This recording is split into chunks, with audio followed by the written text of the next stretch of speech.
Hi, and welcome to Colibri Real Estate. This is our channel where we transform lives one home at a time. I am Lily Fuse Williams, a veteran of 42 years in the profession of real estate. I have been a broker, I've been an associate broker, I own my own business, and I am now a real estate educator, one of my true callings in my lifetime. I am here to help you understand about lead generation. And I want you to hear me very clear. Now, this is going to be the foothold or where you get your foot in the door and how you begin to grow your business. I have several designations and I know they're all good. And you can work on your designations as you go along. I have designations in real estate training. I have designations in education. I have the national designation for GRI and a lot of things. But that's not what grows my business all the time. What's going to grow your business would be people. So how do you get clients without cold calling? People don't like to do cold calling. I'm one of those and do not like to do cold calling. You absolutely can get some business though without cold calling. Leads are the lifeblood of your business, and today I'm sharing the proven effective strategies for new agents to get clients. If you have your license and you are a brand new agent, this is for you. If you are a cold caller, there's no endless cold calls that are required by the bank. Some companies will say to you, we want you to do your cold call. And some companies say, if you want to do your cold call. However, we're talking about building relationships and attracting business naturally. And that may not include cold calling. I have found that I'm no good. But there are people who are masters at cold calling. And that's good because everybody is not the same. But you have to choose how do you want to get your business started. So let's dive in and look at some other possibilities and strategies you can use without picking up the telephone to do cold calls. First up, and arguably the most powerful strategy that I have found for any new agent, and I'm talking about when I started as well, is your sphere of influence. Your SOI. It's called your SOI for marketing. This refers to everyone you already know. People you know that you have worked with, friends, family, past colleagues, neighbors, club members, even your barista. All right, if that's what you want to say. These are your wanted leads because they are people that you already know, people you like, and people who trust you.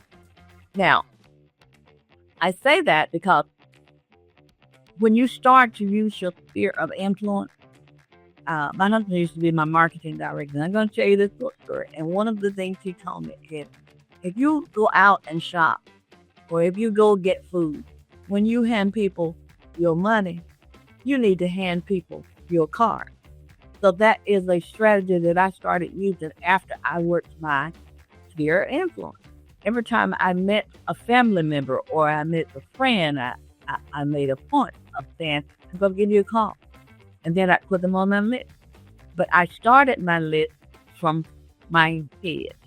I wrote down the names of my family members that I knew. I wrote down their phone numbers, their addresses, and so forth. So this is a good starting point. Start by making that massive list. Literally. I know a young lady, she started and she wanted to do 500 names. That's fine. But you're not going to sit down and write 500 names at one time. So start with 50 today. And 2 days, write 50 more. And the next 2 days, do 50 more. And make that list grow. By the end of the month, you should have 500 about, depending on how many you write a day. Literally, everyone you can think of. You might miss somebody if you just send it, and then you see them tomorrow, write their name down. Put it on the list. Then reach out to them personally, right? Let's grow the list with the names, the email, the telephone numbers, and the telephone numbers can be used for the text. So get their mobile number as well. I don't know how many people besides they still have a land phone. someone actually, you have a I do. All right. But don't go with a hard sell when you are ready to talk to them. Come in and talk to them about what you do. Walk and say, hey, my name is Lily. Remember me? I'm your friend. I'm your cousin. Just wanted to let you know I'm officially a real estate licensee now. I am starting my new career, and I'm so excited to help people navigate housing market. If you or anyone you know ever had need of a real estate need or real estate questions, would you please call me or have them reach out to me? I'd be honored to assist. The key is consistency.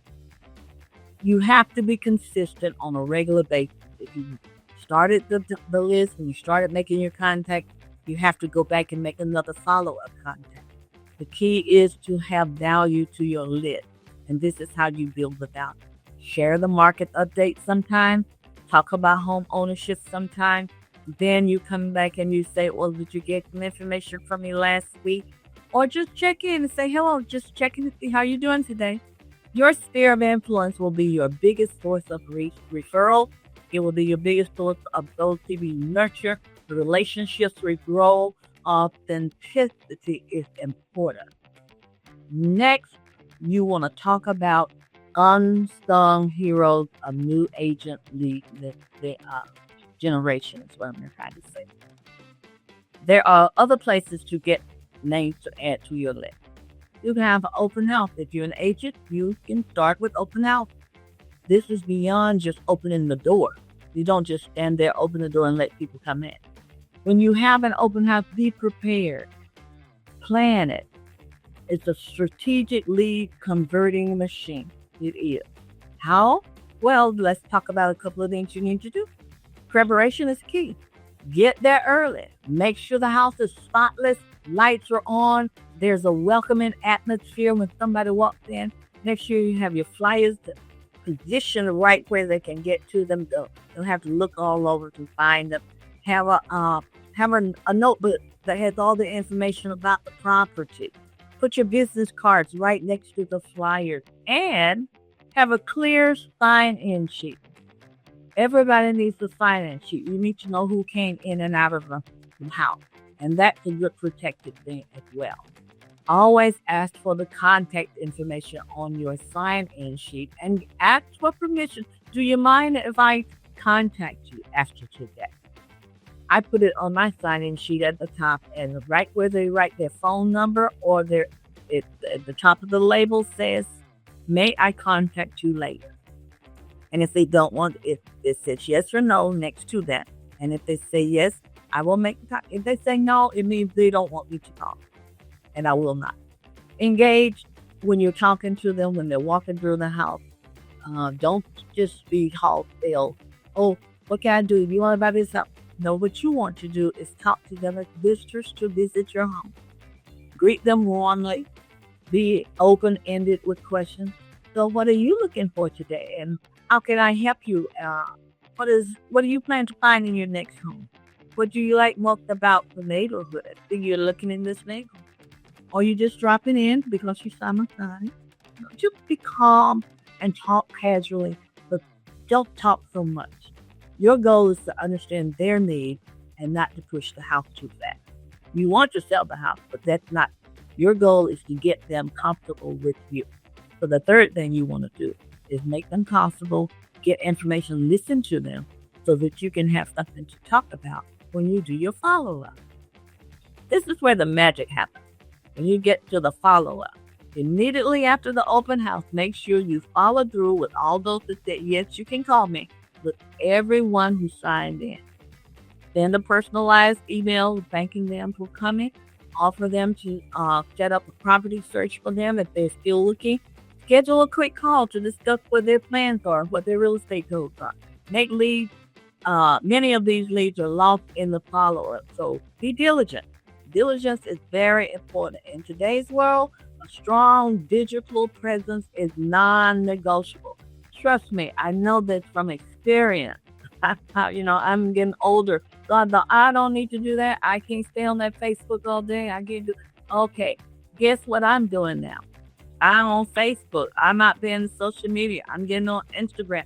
I've got my digital presence and my database set up. I had to learn that if the world is moving forward, I want to go with them. The social media marketing is not an option. You have to do it. It allows you to connect with a broad set of audience and it positions you as a local real estate expert because you're putting information out there about your area. It is important that you know your local market. Make sure you have updates when you talk to people. Share quick insight on recent sales in specific neighborhood. If they say, well, I like this neighborhood, find the information and send it to them by email or by text or call them and say, hey, guess what I found out about that place you like. Average prices or inventory level. Just find little tips to give in micro moments.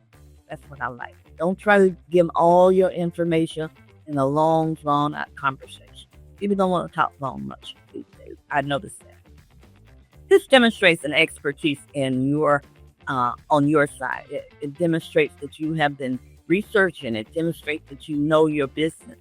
Neighborhood tours are good, and here's a good way I'm doing this one. I am enjoying it as well. Take your followers on a virtual tour of your local park, your popular cafe, or your new unique community spot. Show that you are interested in letting them see the area and how great the area is. I started doing this and I found that it's good because I used to wonder why is every time they sit down with a cup of coffee, they put a picture on it. Every time they sit down to dinner, they got to. I don't need to see what you're eating all the time, but I would like to see where you did see and where you're going to eat. This is just to show what restaurants are in the area, not to see just what you're eating. So if that picture that what you're eating shows also the ambiance of the restaurant, that makes sense to me. All right. And it would make sense to the audience that you're pushing this out to. So get on that social media and learn how to do these things, and your business will grow. While your area is great, let everybody know that your area is great. Homeowner tips. Well, you can get homeowner tips as well. Offer valuable advice about that area. Offer advice about the maintenance of a house, how to stage your house. If you want to sell the house, let me show you how you make it look good. Or even give some tips on the DIY. That means do it yourself. Now, I don't do DIY. That's not me. But some people can do that. And you can show how you renovate or how you can put pictures on the wall or how you can make a picture. I have a friend and she was showing things like she decided to do antique tables and chairs and repairs. And that got her with some DIY projects that she could post on her website. And it really did boost her business. I'm just saying, that's what happened. Behind the scenes, you can do some things behind the scenes to keep your list going, to keep your information going out to your people and the follow-up that you're doing. Share those snippets of your daily life as an agent. This is a good tool. Visit new listings. Go see a listing of something. It doesn't have to be your listing. Go look at everybody else. You can boost their listing and you might find a buyer for their listing. So it helps everybody. Meet new clients with their permission. Ask them, hey, can we get a quick, what do they call them, short or real quick reel about our meeting and how you are interested in finding a home? That will help somebody else who's trying to make that final decision or attending industry event. Whenever I go to conference, I have to post that out. I'm learning to do that. This will build authenticity and let people know you really are into your business. That you really are strong and that you want to be here. A lot of some people are here, they really don't want to be realtors. But I want you to feel comfortable in the community of real estate, comfortable in the community of your brokerage, so that you can exude that out to your audience. All right. But don't forget consistent. If you follow up this week, you need to follow up in 2 or 3 weeks. Make a pattern so that I heard from Millie. Oh, I haven't heard from Millie in 2 or 3 months. If I call today and don't call for another 6 months, that's not good. So try to be consistent in your posting, be consistent in your follow up, and do this on a regular basis, but don't overdo it. All right. Focus on providing the value, not just listing the house. Focus on building that relationship. Respond to the comment that they have put in if you have. Engage with your local businesses. Go downtown sometimes and just walk from one store to another just to see and say hello. Not necessarily to buy something. Engage with those citizens so they get to know who you are as you get to know who they are. Community groups are online. Work with all. The goal is to be a helpful resource in your area and a resource that people will think of you as top of mind.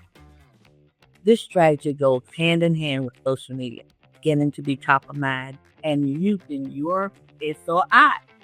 Genuine community involvement is important. Becoming a recognized, trusted face in your local community can all organically generate leads. That means grow. All right. Join local groups. This is another way that you can get involved. There's the Chamber of Commerce, the Rotary Club. Now, everybody won't get in the Rotary Club unless you plan that on your goals. Rotary Club, local businesses, associations, even book clubs are good. Nowadays, they're very popular. Choose something that you're genuinely interested in, not something that you just want to jump out there and say, I did this because I want you to see I'm in real estate. Join something that makes you happy, that will also give you a resource for others, and they'll see that it's good for you. Give your time to local communities. Give your time to local charities.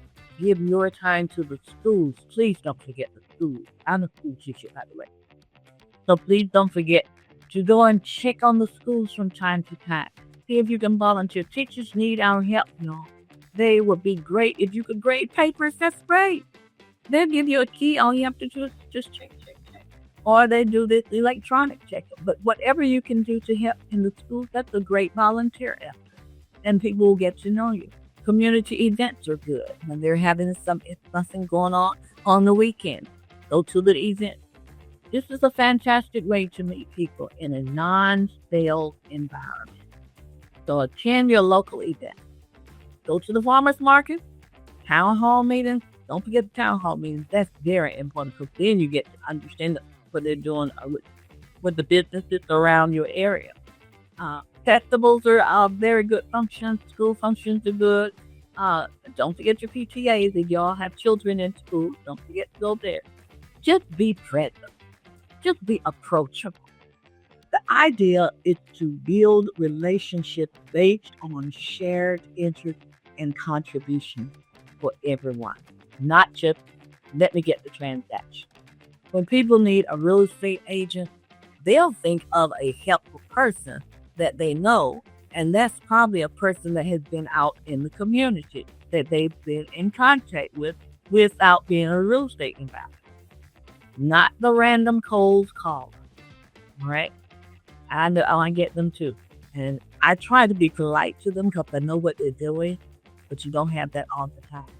You become a local expert and a trusted resource naturally. Let it become second nature to you. And finally, let's look at the building professional referral network. And that's another good source of building your business. Understanding online lead sources, referral network. Beyond your personal sphere of influence, actively build relationships with other professionals who serve homeowners in a different location. All right? Think of your mortgage lenders, your home inspectors, your contractors, your insurance agents. Because I always say, okay, I send you a referral. I send people out and see if they want to work with you. Why not you send people to me and see if they want to work with me? So that could be a referral base. Even divorce attorneys or financial planners. Everybody in that business can relate somehow to your business. These professionals often encounter people with real estate needs and can be excellent sources of warm referrals.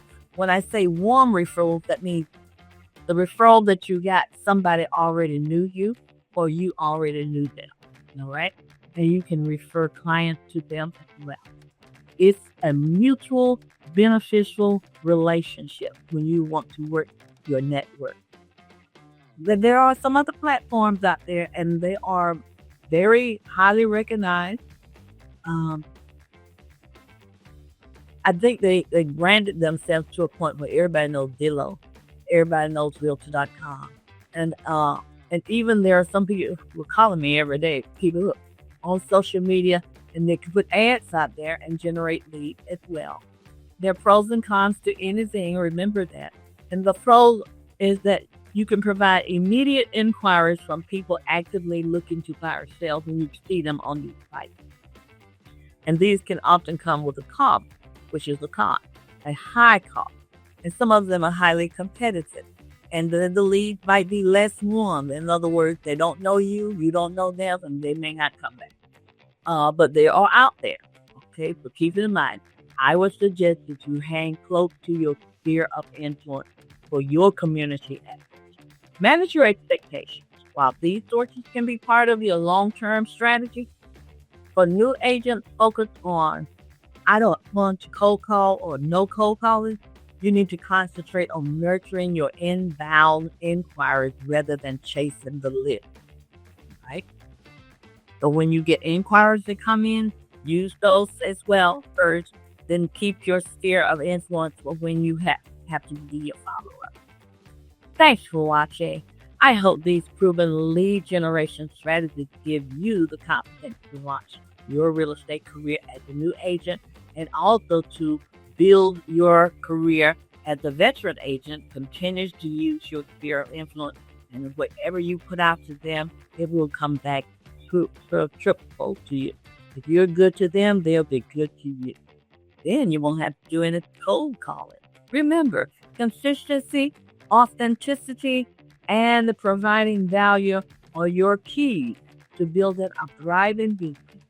If you found this video helpful, don't forget to hit that like button right there and subscribe to the Colibri Real Estate channel for more real estate tips and career advice.